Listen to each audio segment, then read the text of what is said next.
जी, बिस्मिल्लाहिर्रहमानिर्रहीम. Today's topic is the salvage pathway for purines.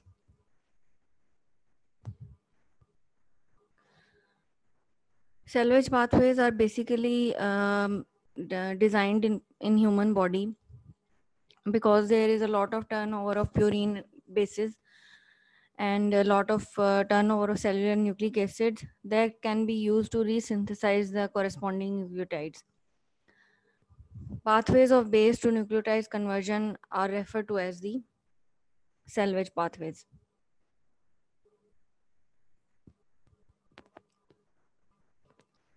First point is the salvage of purine bases to nucleotides. This occurs with the help of two enzymes. First is adenine phosphoribosyl transferase, and second is hypoxanthine guanosine phosphoribosyl transferase. They are abbreviated as APRT and HGPRT. Both enzymes use PRPP as a source of ribose 5 phosphate group. PRPP कल आपने purine synthesis में पढ़ा था. जो ATP में हमने ribose sugar में जब हमने ATP ऐड की थी तो हमारे पास PRPP बना था. फिर आती है कि गुआनोसिन मोनोफॉस्फेट सिंथेसिस किस तरह से होती है. इसमें HGPRT एंजाइम का रोल है. सबसे पहले क्या होता है कि गुआनिन जो न्यूक्लियोटाइड बेस है उसके अंदर जब हम PRPP एंटर करते हैं in the presence of HGPRT enzyme तो GMP और इनऑर्गेनिक फॉस्फेट हमारे पास बनता है.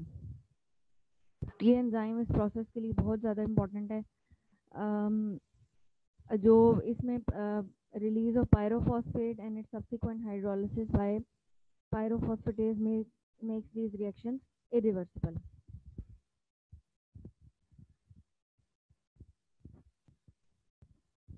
एंजाइम जो HGPRT है also converts another base hypoxanthine to its corresponding nucleotide. Inosine monophosphate hypoxanthine के साथ जब हम PRPP का रिएक्शन होता है इन प्रेजेंस ऑफ HGPRT तो इट फॉर्म्स आइनोसिन मोनोफॉस्फेट और पायरोफॉस्फेट इनऑर्गेनिक. फिर बहुत इंपॉर्टेंट सिंड्रोम है, या आप लोगों ने लिपिनकॉट से करना है एज इट इज जैसे उसमें लिखा हुआ है कि हाइपोजेंथीन गुआनोसिन पायरोफॉस्फेट की जो एंजाइम की जो डेफिशिएंसी है that is known as Lesch-Nyhan syndrome. Lesch-Nyhan syndrome is an X-linked recessive disorder associated with complete deficiency of HGPRT. Deficiency जब होगी तो it leads to the inability to salvage hypoxanthine और guanine and excessive production of uric acid जो है वो बनेगा which is the end product of purine degradation.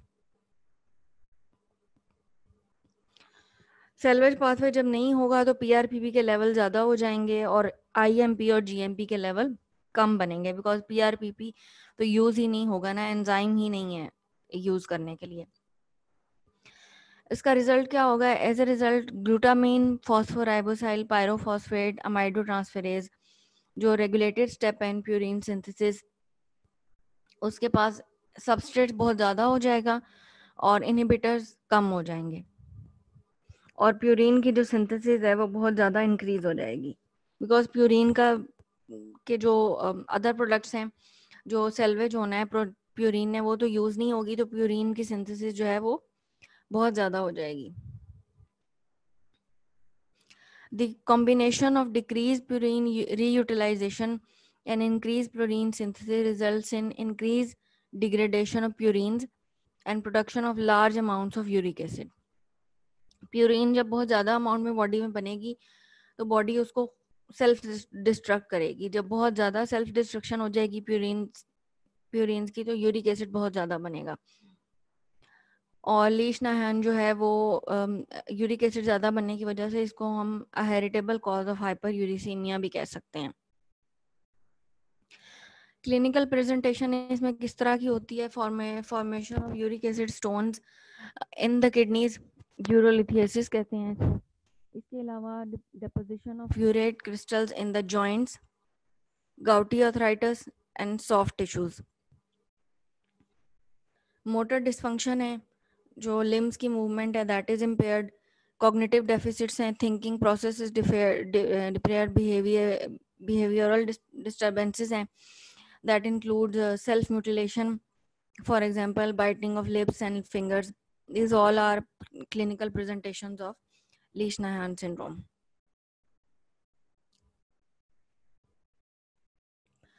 फिर उसके बाद जो दूसरा एंजाइम है adenine phosphoribosyl transferase APRT, that is important salvage enzyme for adenine. Advantages क्या है सेल्वेज पाथवे की? इसकी सबसे पहले एडवांटेज ये है कि it accounts for production of smaller fraction of total protein nucleotides in the human body and simpler और cost efficient way of producing purine nucleotides जो हैं वो हमारे पास बनती हैं और रॉ मटेरियल्स जो हैं वो वेस्ट नहीं होते और ये उन ऑर्गन्स के लिए बहुत इंपॉर्टेंट है जिनमें डिनोवो पाथवेज जो हैं वो एब्सेंट हैं न्यूक्लियोटाइड्स बनाने के, like brain and some other tissues. Salvage pathway जो है वो they are very diverse in character and distribution. ये ऑलमोस्ट सारे जो टिश्यूज हैं उनके अंदर ये हो सकता है. फिर आ जाता है कि डिग्रेडेशन ऑफ प्यूरिन न्यूक्लियोटाइड किस तरह से होती है. डिग्रेडेशन ऑफ प्यूरिन न्यूक्लियोटाइड जो है वो उसमें 2 स्टेप्स इन्वॉल्व हैं. एक तो ये कि जो डाइटरी न्यूक्लिक एसिड्स हैं उनकी डिग्रेडेशन, और second is the degradation of purine nucleotide from de novo synthesis. Degradation of dietary nucleic acids जो है वो होती है हमारे स्मॉल इंटेस्टाइन में. ठीक है, इसमें कौन से एंजाइम्स इन्वॉल्व होते हैं? फैमिली ऑफ पैनक्रियाटिक एंजाइम जो हैं वो हाइड्रोलाइज करते हैं न्यूक्लिक एसिड्स को into simpler fragments that is nucleotides. Intestinal mucosal cells के अंदर प्यूरिन न्यूक्लियोटाइड्स जो हैं these are sequence wise degraded by specific enzymes to nucleosides and free bases, और end product इसका बनता है यूरिक एसिड. अब सेकेंड जो पॉइंट है कि degradation of protein nucleotide from de novo synthesis किस तरह से होती है? ये होती है लिवर के अंदर. ठीक है, द फ्री बेसिस जो बनती हैं as a result of degradation are sent out from the liver and these are salvaged by peripheral tissues.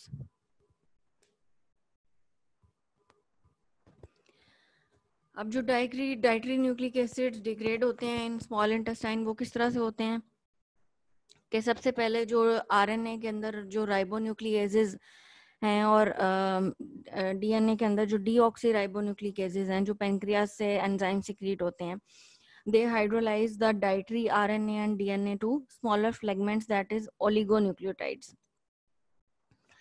Oligonucleotides के अंदर के ऊपर फर्दर एक्शन होता है पेनक्रियाटिक फॉस्फोडाइस्ट्रेसिस का, जिसमें mixture of 3 prime to 5 prime mononucleotides बनते हैं. और इंटेस्टाइनल म्यूकोजल सेल्स के अंदर एंजाइम्स होते हैं न्यूक्लियोटाइडेजेस जो कि मोनोन्यूक्लियोटाइड्स का फॉस्फेट ग्रुप रिमूव करके उसको सिंपल न्यूक्लियोसाइड्स में हाइड्रोलाइज कर देते हैं. और न्यूक्लियोसाइडेजेस जो हैं दीज फर्दर डिग्रेड कर देते हैं न्यूक्लियोसाइड्स को into free basis plus ribose sugars deoxy और राइबोज 1 फॉस्फेट. ये सारी जो प्रोसेस है लिपिनकॉट में लिखा हुआ है, ये पिक्चर भी वहीं से ली हुई है.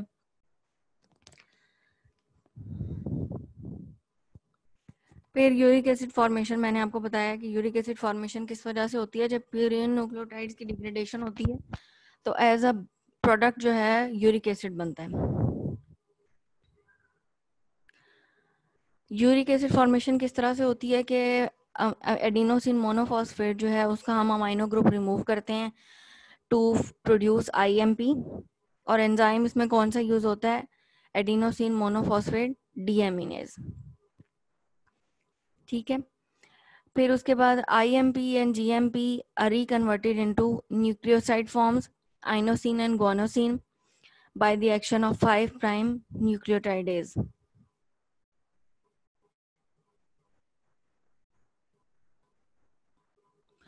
फिर प्यूरिन न्यूक्लियोसाइड फॉस्फोराइलेज एंजाइम्स जो हैं they convert inosine and guanosine into their respective purine bases that is hypoxanthine and guanine. Guanine जो है वो डीएमिनेट हो जाता है into xanthine and hypoxanthine is further oxidized to xanthine and then it forms uric acid, the final product of human purine degradation. Uric acid is excreted primarily in the urine. तो basically दो pathways हैं, एक IMP का pathway है और एक guanine का pathway है। दोनों ने जो है वो आईएमपी जो है वो हमारे पास बना देगी हाइपोजेंथीन और ग्वानिन जो है वो जेंथीन बना देगी। हाइपोजेंथीन जो है वो फर्दर उसके ऊपर जब जेंथीन ऑक्सीडेज एक्ट करेगा तो it forms uric acid and uric acid जो है is the final product of purine degradation which is excreted primarily in urine.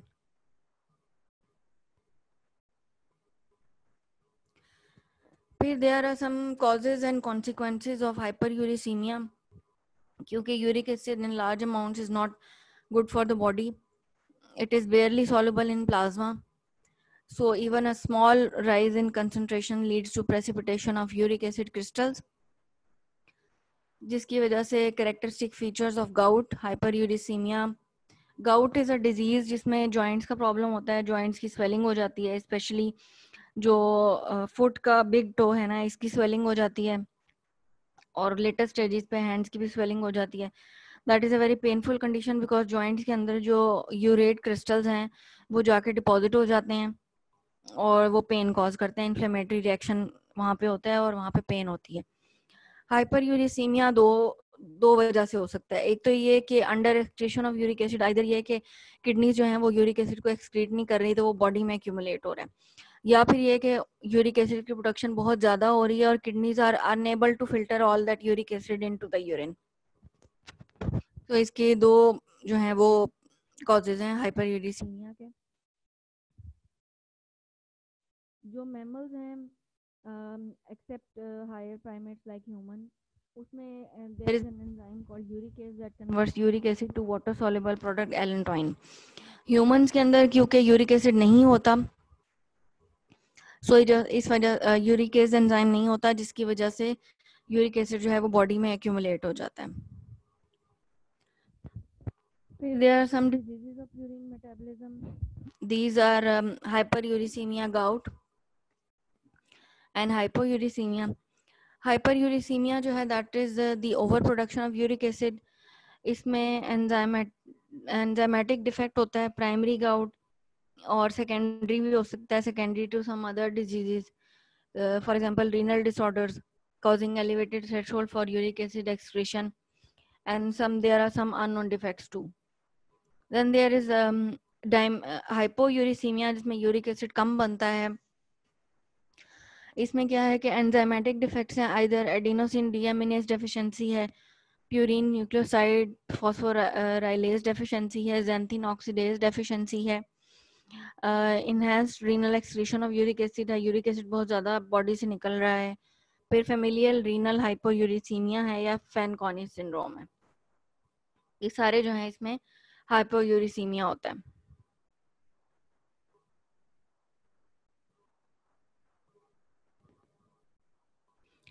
Gout is a very common condition और इस पे काफ़ी बार सिनेरियो बेस्ड क्वेश्चंस भी आते हैं, तो इसके आपको सिम्टम्स और लैब जो भी लैब की वो आती हैं डिरेंजमेंट्स वो आपको थोड़ी बहुत पता होनी चाहिए। Hyperuricemia refers to increased serum uric acid concentrations. Gout is basically a clinical syndrome associated with hyperuricemia. ये मैंने आपको पीछे भी बताया कि hyperuricemia is due to two main causes. It is either the overproduction or the under excretion of uric acid. Not all patients with hyperuricemia develop gout. Only a minority of them जो हैं वो gout उनको होता है। इसमें uric acid के levels जो हैं वो बॉडी में ज़्यादा हो जाते हैं। नॉर्मल कंसंट्रेशन जो है दैट इज 3 to 7 मिलीग्राम पर डेसीलीटर है इन मेन, एंड फीमेल्स में लेस देन 1 मिलीग्राम पर डेसीलीटर। इसमें क्लिनिकली इसमें क्या क्या चीज़ें होती हैं, एक तो ये कि हाइपरयूरिसीमिया होगा, सेकेंडली के रिकरेंट एक्यूट आर्थराइटिस होगा, मतलब ये कि बार बार पेनफुल जॉइंट्स जो हैं वो पेनफुल जॉइंट्स जो हैं उसके साथ प्रेजेंट करेगा पेशेंट। फिर ये कि रीनल डिजीज होगी, न्यूरोपैथी होगी, is also a common complication. Nephropathy, nephrons damage हो जाते हैं, nephropathy is also a common complication. फिर how many types of gouts are there? There are two types of gout, primary and secondary. Primary वो वाला है जिसमें by birth ही enzymatic defect है, इनबॉर्न एंजाइमेटिक डिफेक्ट। सेकेंडरी ये है that is due to some other disease which leads to increased uric acid levels. Clinical features इसके क्या क्या हैं? First is the deposition of monosodium urate crystals in the joints. फिर ये है कि chronic gouty arthritis, monosodium urate crystals को हम टॉफी भी कहते हैं, they may be deposited in the soft tissues resulting in chronic tophaceous gout. And third is formation of uric acid stones in the kidney, urolithiasis. तो जब भी आपको कोई गाउट का सिनेरियो दिया जाएगा तो उसमें gouty arthritis, tophi, monosodium urate crystals, urolithiasis, ये वाले वर्ड जो हैं वो यूज होंगे।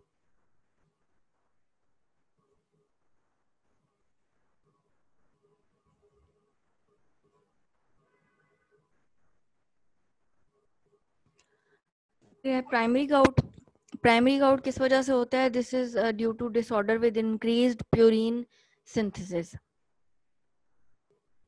Enzymatic defects leading to increased purine synthesis are increased activity of PRPP synthetase, glucose 6-phosphatase deficiency, deficiency of HGPRT enzyme, and second is under excretion of uric acid.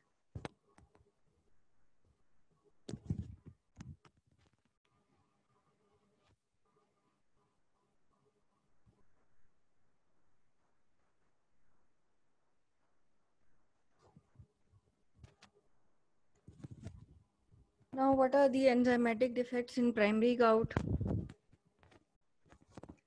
Increased activity of PRPP synthetase.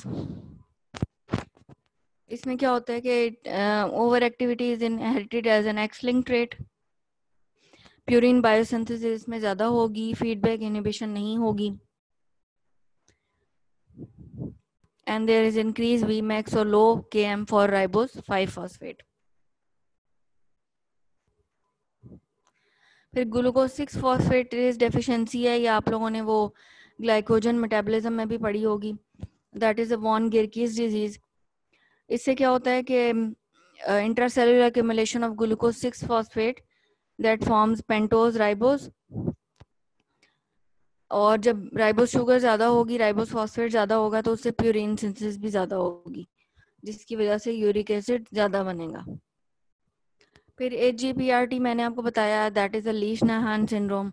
लीश-नाहान syndrome में HGPRT enzyme की deficiency होगी, that is an X-linked trait causing increase purine synthesis by a 3-fold mechanism. और इसमें recycling of the substrate bases like hypoxanthine and guanine is impaired, so they form increase uric acid. Hypoxanthine की जो end product है that is uric acid.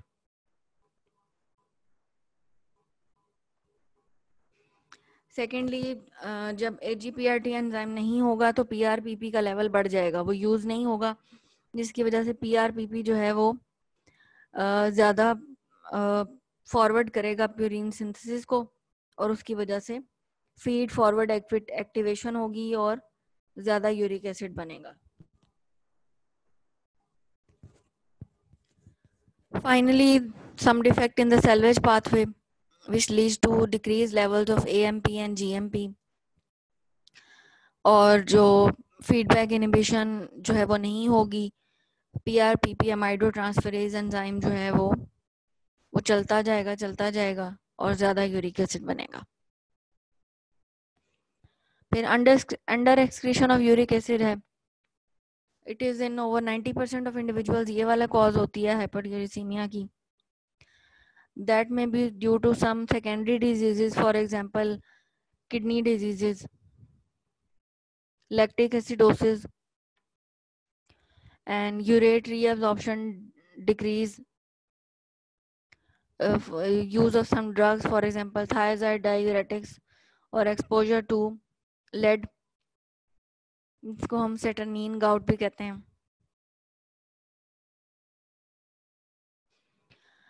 फिर एक term है secondary gout. Secondary gout ये है कि कोई और डिजीज हो जिसकी वजह से, जिसके रिजल्ट, जिसकी कॉन्सिक्वेंसेस की वजह से यूरिक एसिड का लेवल बॉडी में ज़्यादा हो जाए। वो कौन कौन सी डिजीज हैं? फर्स्ट ऑफ ऑल तो उसमें मेलिग्नेंसीज आ जाती हैं, like हेमाटोलॉजिक blood malignancies and leukaemias, multiple myeloma जो बोन्स का कैंसर है, दैट लीड्स टू, उसकी वजह से, इस कैंसर की वजह से सेल्स ज़्यादा बढ़ते हैं, कैंसरस सेल्स, फिर वो डिस्ट्रक्ट भी ज़्यादा होते हैं। जब वो डिस्ट्रक्ट ज़्यादा होते हैं तो वो यूरिक एसिड ज़्यादा प्रोड्यूस करेंगे, तो उसकी वजह से भी गाउट हो सकता है। फिर सेकंड इसकी कॉज है क्रॉनिक रीनल फेलियर। फिर है use of diuretics and alcohol, and urinary excretion of uric acid falls in starvation as well. Starvation में भी यूरिक एसिड के लेवल ज़्यादा हो जाते हैं।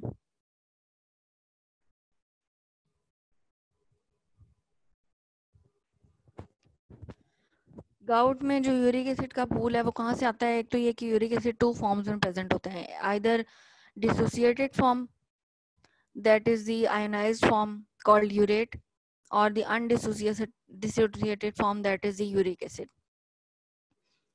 फिर इसके अंदर कुछ ऐसा पूल भी है जो बाकी चीज़ों के साथ मिसेबल होता है और बाकी चीज़ों के साथ कंबाइन हुआ होता है, that may be around 1200 milligram in normal subjects और 3000 milligrams in patients of gout।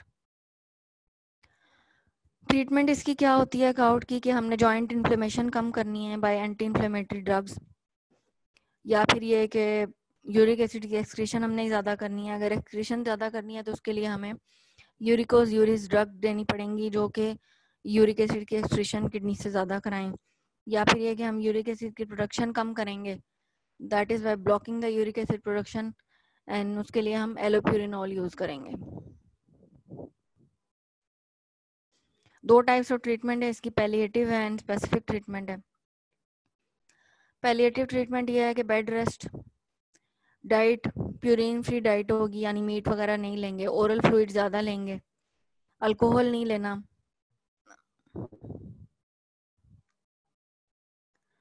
Anti inflammatory drugs लेंगे लाइक कॉल्चिसिन, एक्यूट अटैक्स में हम कॉल्चिसिन देते हैं। कॉल्चिसिन क्या करती है कि वो सप्रेस करती है सिंथेसिस को, और जो भी केमिकल फैक्टर्स आते हैं ना जॉइंट्स के अराउंड इन्फ्लेमेशन कॉज करने के लिए, उसको रिड्यूस करती है। एनासिड्स दे सकते हैं हम, लाइक एंडोमेथासिन, डाइक्लोफेनाक, पायरोक्सिकैम, फेनोप्रोफिन, आइब्यूप्रोफिन, ये सारी हम दे सकते हैं। फिर स्टेरॉइड्स दे सकते हैं लाइक प्रेडनिसोलोन। रिकरेंट अटैक्स जिन लोगों में होते हैं उनमें स्टेरॉइड्स दे सकते हैं। स्पेसिफिक ट्रीटमेंट क्या है कि सबसे पहले इसका एम ये है कि हमने यूरिक एसिड का लेवल ब्लड में कम करना है। 3 वेज हैं इसकी जिससे हम स्पेसिफिक ट्रीटमेंट कर सकते हैं। एक तो ये कि रीनल एक्सक्रीशन कम करें यूरिक एसिड की, सिंथेसिस कम करें यूरिक एसिड की, और ऑक्सीडेशन यूरिक एसिड की ज़्यादा करें। यूरिकोज यूरिक ड्रग जो हम यूज़ करते हैं, दीज आर सैलिसिलेट्स एंड प्रोबेनिसिड। ये क्या करती हैं कि they cause the increase renal excretion by inhibiting the tubular reabsorption of uric acid. फिर सैलिसिलेट्स हैं, ये डोजेज आपको याद करने की ज़रूरत नहीं है, जस्ट आप इसका नाम याद रखें कि सैलिसिलेट्स इसमें यूज़ होते हैं। सैलिसिलेट्स जब हम हायर डोजेज में देते हैं तो वो यूरिक एसिड की रिटेंशन को कम करते हैं, अगर कम डोज में देंगे तो वो यूरिक एसिड की रिटेंशन करवाते हैं।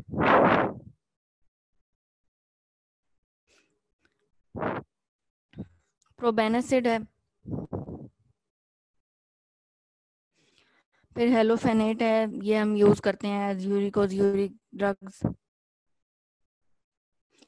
एलोप्यूरिनोल है, एरोप्यूरिनोल क्या करता है कि ये ज़ैंथिन ऑक्सीडेज एंजाइम को इनहिबिट करता है,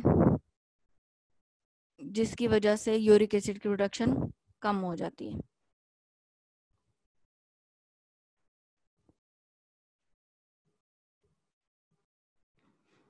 ज़ैंथीन ऑक्सीडेज एंजाइम जब इनहिबिट हो जाएगा तो हाइपोजेंथीन जो है वो यूरिक एसिड में कन्वर्ट नहीं होगा। हाइपोजेंथीन और ज़ैंथीन बॉडी में ज़्यादा हो जाएंगे, पर हाइपोजेंथीन और ज़ैंथीन जो हैं these are more water soluble as compared to uric acid, so they are not harmful for the body.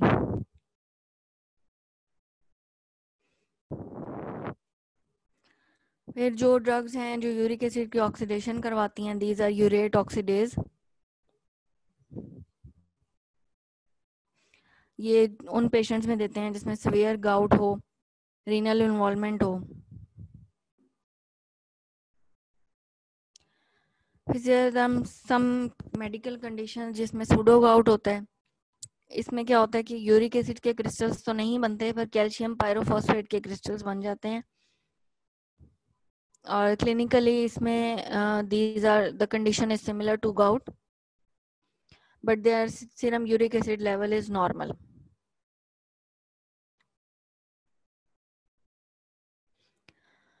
फिर हाइपोयूरिसीमिया, मैंने आपको पहले भी बताया कि हाइपोयूरिसीमिया किस वजह से हो सकता है। एक तो ये कि यूरिक एसिड की प्रोडक्शन कम हो रही है। एंजाइमेटिक डिफेक्ट्स हैं, like enzyme defects of adenosine deaminase, purine nucleoside phosphorylase, xanthine oxidase, या फिर enhanced renal excretion of uric acid. ये किस केस में होती है? फैनकॉनी सिंड्रोम और फेमिलियल रीनल हाइपोयूरिसीमिया। फिर एडिनोसिन डीएमिनेज डेफिशिएंसी जो है, इस पे भी समटाइम्स नोट लिखने को आ जाता है, या फिर सिनेरियो भी बन सकता है इसका।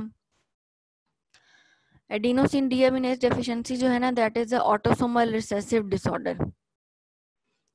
एंड एडिनोसिन डीएमिनेज का नॉर्मल फंक्शन क्या है कि it catalyses the deamination of adenosine to inosine and deoxyadenosine to,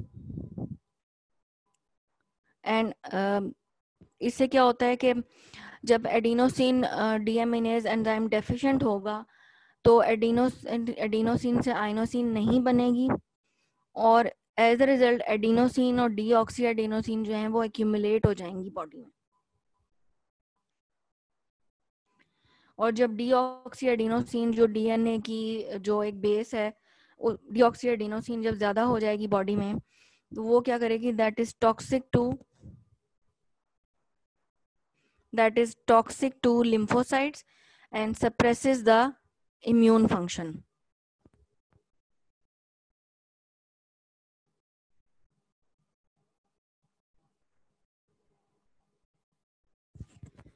accumulated deoxy adenosine जो है वो डिफरेंट प्रोडक्ट्स में कन्वर्ट हो जाएगी, like deoxy adenosine monophosphate, deoxy diphosphate और ट्राइफॉस्फेट। और जो लास्ट वन ये डीएटीपी है, that is a powerful inhibitor of ribonucleotide reductase.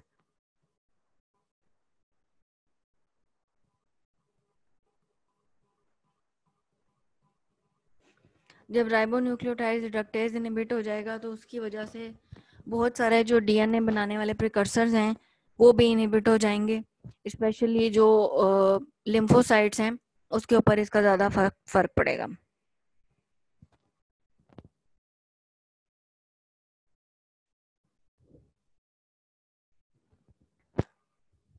Skid का नाम आप लोगों ने सुना होगा, severe combined immunodeficiency syndrome disease जो है। इसमें क्या होता है कि ये जो भी एडिनोसिन डीएफिनेज डेफिशिएंसी अगर स्किड के पेशेंट्स में हो तो उसमें क्या है कि उसमें बहुत ज़्यादा उनको प्रॉब्लम्स होती हैं, और टी सेल्स, बी सेल्स और नेचुरल किलर सेल्स जो हैं वो उनके और ज़्यादा डिक्रीज हो जाते हैं, उनके लिए फैटल कंडीशन है।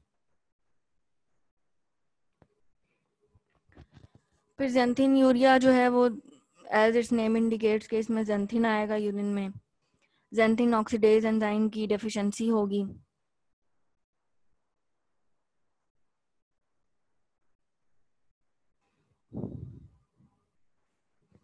एंड इसका ज़्यादा जो है वो पता नहीं चलता, mostly it goes without symptoms and goes unnoticed. फिर there is some other condition जिसमें प्यूरिन न्यूक्लियोसाइड फॉस्फोराइलेज डेफिशिएंसी होती है.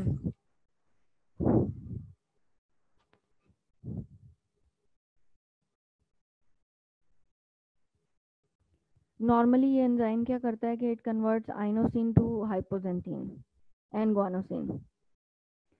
डेफिशिएंसी अगर होगी तो जो भी इसकी जो रिएक्टेंट्स हैं वो एक्यूमुलेट हो जाएंगे, लाइक आइनोसिन और गुआनोसिन जो हैं वो एक्यूमुलेट हो जाएंगे,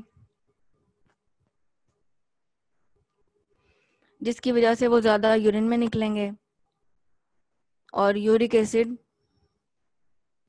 जो है वो कम बनेगा और कम निकलेगा बॉडी से.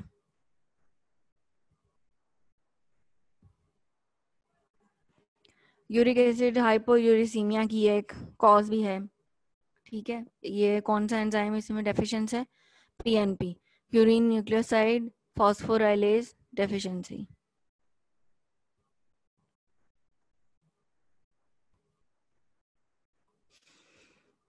ये एंजाइम जो है that is also responsible for purine deoxyribonucleosides degradation. तो अगर ये एंजाइम नहीं होगा तो ये वाली जो न्यूक्लियोसाइड्स हैं डीऑक्सी फॉर्म वाली, ये भी एक्यूमुलेट हो जाएंगी इन दिस डिसऑर्डर.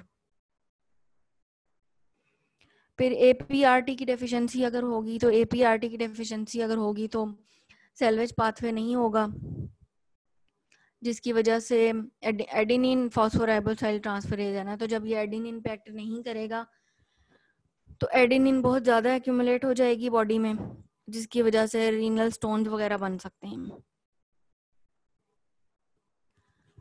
फिर फेमिलियल रीनल हाइपोयूरिसीमिया जो है दैट इज जो फिल्टर्ड यूरिक एसिड है वो ज़्यादा रीएब्जॉर्ब नहीं होता रीनल ट्यूब्यूल से, जिसकी वजह से वो यूरिन से ज़्यादा निकल जाता है और हाइपोयूरिसीमिया हो सकता है. So that's all was about the salvage pathway of purines.